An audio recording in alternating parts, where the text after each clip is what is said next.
Hello everyone, welcome to my YouTube channel Meenakshi maths classes. आज इस video में हम करेंगे chapter number 14 construction of classes और उसके जो होट्स क्वेश्चन है वो हम इस वीडियो में करेंगे। क्वेश्चन नंबर 1 है construct an angle A B C of 150 degree. तो सबसे पहले देखो आपको क्या करना है यूजिंग रूलर एंड कंपासेस। तो पहले देखो सबसे पहले आपको 150 डिग्री का एंगल कंस्ट्रक्ट करना है, बनाना है अपने आप, मीन्स प्रोट्रैक्टर का यूज़ करके नहीं बनाएंगे, यूजिंग रूलर एंड कंपासेस। और उसको नेम देना है ए बी सी और उसकी मेजरमेंट कितनी होनी चाहिए 150 डिग्री। ठीक है, तो इसका मीनिंग ये हुआ कि पहले तो आपको 150 डिग्री का एंगल बनाना आना चाहिए। ठीक है, तो हम यहाँ पर करेंगे। तो सबसे पहले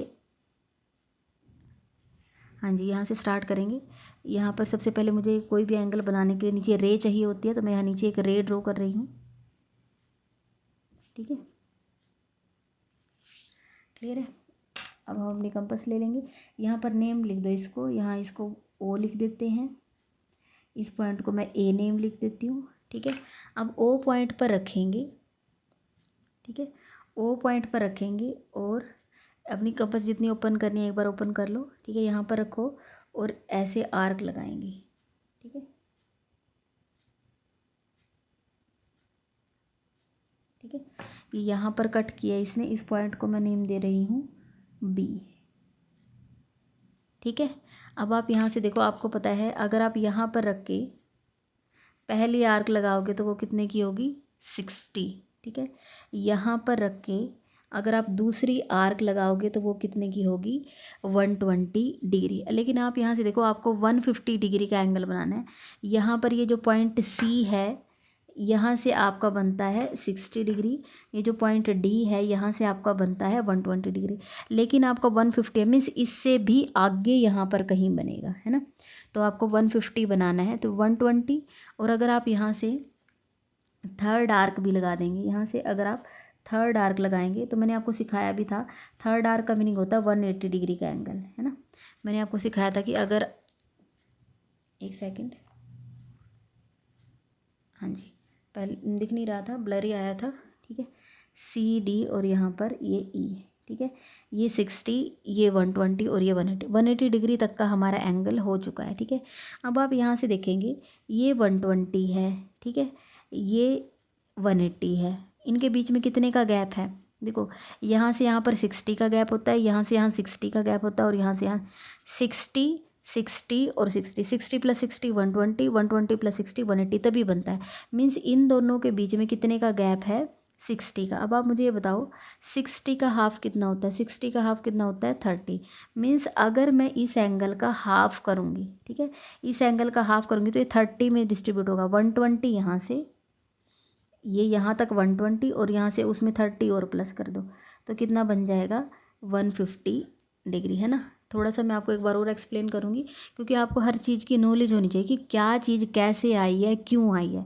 यहाँ से यहाँ तक का 60 होता है, यहाँ से यहाँ फिर 60 उसमें ऐड हो जाते हैं, यहाँ से यहाँ फिर से 60 ऐड हो जाते हैं, 60 प्लस 60 और प्लस 60 180 है यहाँ तक का। ठीक है, यहाँ सी अगर आप डी तक ऐसे, अगर आप यहाँ से ऐसे एक रे ड्रॉ कर देते हो यहाँ तक तो 120 है। ठीक है, लेकिन यहाँ पर ये कितना हो जाता है 180। मीन्स इनके बीच में ये आपका कितने का गैप है, इन दोनों के बीच में आपका 60 का गैप है। लेकिन 60 का हाफ कर दो, अगर आप, मैं हाफ आपको एंगल का हाफ करना बताती हूँ। आप सी पॉइंट, आप एक तो डी पॉइंट यूज़ करो और एक ई। डी पर आप रखोगे, एक आर्क इधर लगा दो। ठीक है, किसका यूज़ कर रही हूँ डी का, डी पर रख के आर्क लगाई है और ई पॉइंट पर रख कर भी एक आर्क लगाई है। ठीक है, मैंने इसका हाफ कर दिया। ठीक है, मीन्स यहाँ पर अगर मैं यहाँ से अगर एक ऐसे रे ड्रॉ कर दूँगी, ठीक है, तो ये इस एंगल का हाफ होगा। ठीक है, एंगल 60 का है, 60 का हाफ मीन्स यहाँ पर बीच में 30 हो गए, 120 यहाँ तक थे, 120 में 30 और ऐड कर दोगे तो ये कितने का बन जाएगा 150। ठीक है, अब समझ आ गया होगा कि आपको कि मैंने 150 कैसे बनाया है। ठीक है, दोबारा से बता देती हूँ। यहाँ पर पहले 60 की आर्क, फिर 120, फिर 180, 180 तक बना लिया। अब 120 और 180 का हाफ कर देंगे। ठीक है, ये डी आर्क आपकी 120 होती है, ई आर्क आपकी यहाँ पर 180। डी से रख के यहाँ पर आर्क लगाई, ई पॉइंट से रख के यहाँ पर आर्क लगाई, ये आपको पॉइंट आया था एफ। ठीक है, ये आपको पॉइंट एफ आया था, एफ को मिला दिया ओ से, तो ये आपका कितने डिग्री का एंगल बन गया है 150 डिग्री। ठीक है, समझ आ गया होगा आपको, है ना, सबको समझ आ गया। यहाँ पे हमारा एंगल बन चुका है 150 डिग्री। ठीक है, अब देखो क्या करना है। ठीक है, ये यहाँ पर हो गया इतना। अब इसमें से देखो आपको अभी क्वेश्चन पढ़ना है और आगे देखो क्या करना है। Construct an angle A B C of 150 degree, sorry एक गलती हो गई है, इसका नेम ए बी सी आएगा। तो मुझे देखो ज़्यादा चेंज नहीं करना है, थोड़ा सा ध्यान नहीं रहा मुझे। एंगल ए बी और सी बनना था, ठीक है। इनके ना नेम चेंज कर दो यहाँ से, सॉरी इसके लिए थोड़ा ध्यान नहीं रहा। ए बी सी, मुझे देखो ये सिर्फ ये 2 पॉइंट ही चेंज कर दोगे तो आपका हो जाएगा। ए पॉइंट तो आया हुआ है ए, बीच में यहाँ पर क्या आएगा बी, और यहाँ पर क्या आएगा सी, ठीक है। आप थोड़ा सा ध्यान देना, ए बी सी ऐसे बनना था, ठीक है। तो मैंने ये चेंज कर दिया, तो मैं इसको कुछ नेम और दे देती हूँ, जी पॉइंट दे देती हूँ, ठीक है। और इसको जी एच, थोड़ा सा ध्यान से कर लेना, मेरे से गलती हो गई है ये, यहाँ से मैंने इनके नेम गलत दे दी, क्योंकि ए बी सी लिखना था, ठीक है। नेम और आप भी आगे से ये ध्यान रखें कि आप पहले एक बार ये देख लें कि बुक में क्वेश्चन में नेम उन्होंने खुद से तो नहीं दे दिया है, ठीक है। अगर उन्होंने खुद से नेम दे दिया है तो आपको वो चेंज करना ही पड़ेगा, ठीक है। ए बी सी, ठीक है, ये इन्होंने दे दिया था तो मुझे यही रखना था ए बी सी, ठीक है। एच और ये आई कर लो इसको, ठीक है। थोड़ा इसको अपने आप ठीक कर लेना। नेक्स्ट है draw the angle bisector B D of angle A B C.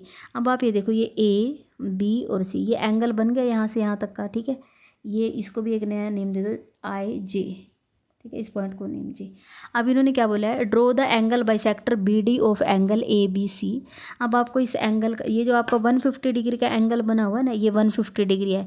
अब आपको इसका एंगल बाइसेक्टर ड्रॉ करना। एंगल बाइसेक्टर मीन्स उसका एंगल का हाफ करना है। अब आपको ये देखो, ये बिल्कुल ध्यान से देखना कि एंगल का बाइसेक्टर कैसे करते हैं। ये जो आर्क होती है, जो सबसे पहले आप ऐसे गोल ये आर्क लगाते हो, ये आपके लिए बहुत इंपॉर्टेंट होती है। अब आप ये देखो, ये जो एंगल की जो रे हैं, इस गोल वाले आर्क को एक तो पॉइंट जी पर कट कर रही हैं, ठीक है। और एक आप यहाँ देखोगे, ये यहाँ पर ये जो रे है, एक इसको कहाँ पर जी और जे, ठीक है। कौन कौन से 2 पॉइंट, एक तो जी पॉइंट और एक ये जे पॉइंट, इन दोनों का यूज़ करना पड़ेगा, ठीक है। आप अपने ये प्रोटेक्टर ले लो, थोड़ा ज़्यादा करना चाहते हो थोड़ा ज़्यादा ओपन कर लो, क्योंकि गैप बहुत ज़्यादा है। जी पॉइंट पर रखो, एक आर्क ऊपर लगाओ, ठीक है। जे पॉइंट पर रखो और उस आर्क को कट कर दो, ठीक है। आपको ये देखना होता है कि एंगल, ये जो राउंड है ये कहाँ से कहाँ तक है, एंगल के बीच में, जी से स्टार्ट होकर जे तक। तो जी और जे का यूज़ हुआ, जी से रख के आर्क यहाँ लगाई, जे से आर्क को कट कर दिया, ठीक है। ये कोई नया पॉइंट आया है, ये बी, इसको डी नेम दो, क्योंकि उन्होंने बोला बी डी, तो इस पॉइंट का मैंने नेम दिया है डी, ठीक है। तो बी और डी को मिलाना है, ठीक है, बी और डी को मिला दो, ठीक है। ये हमारा क्या हो गया, एंगल बाइसेक्टर। आपका इधर भी 75 होगा, इधर भी 75, क्योंकि 150 का हाफ कितना होता है 75। मेज़र करके देखो आता है या नहीं, ठीक है। तो आप यहाँ बिल्कुल देख पा रहे होंगे कि 70 और 80 के बीच में, 70 और 80 के बीच में कितना होता है 75। ऐसे रख के मेज़र कर लो कि अगला एंगल कितना है, ठीक है। यहाँ पर अब आपको इस पर फिक्स करना है, ठीक है। तो यहाँ पर फिर से 70 और 80 के बीच में आ रहा, मीन 75, ठीक है। तो दोनों ही एंगल हमारे 75 डिग्री के हो गए हैं। अब देखो उसके बाद क्या करना है, mark point P Q R in the angular region of the bisector of angle 150, ठीक है, means angle A B D. देखो क्या करना है, mark point P Q R means आपको कहीं पर पॉइंट लिखने हैं, P Q R in the angular region of the bisector of angle 150। ये 150 है, ये 150 है, इसका हाफ कर दे, तो ये इसका हाफ आ गया ना, हाफ मीन्स बाइसेक्टर।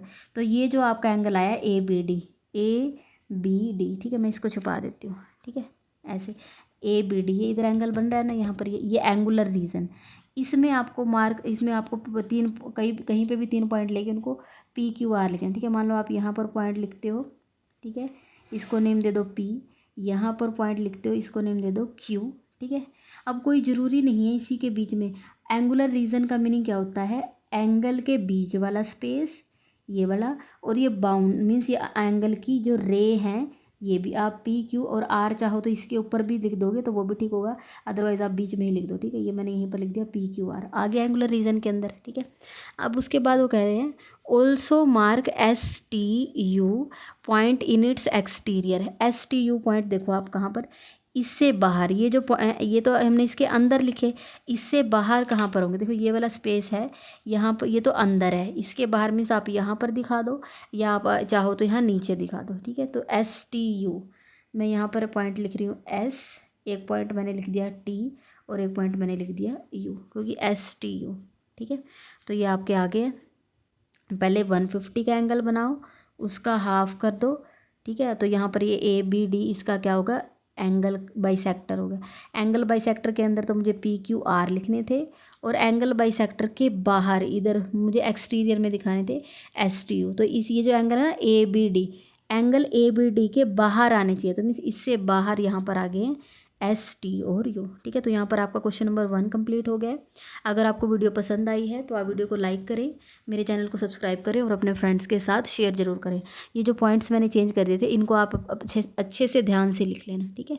जो आपके यहाँ पर एंगल लिखे होते हैं वो तो उनको ही नेम देना होता है, और जो आपके पॉइंट आते हैं इनसे थोड़ा अलग अल्फ़ाबेट यूज़ कर लिया करो, ठीक है। Thank you so much.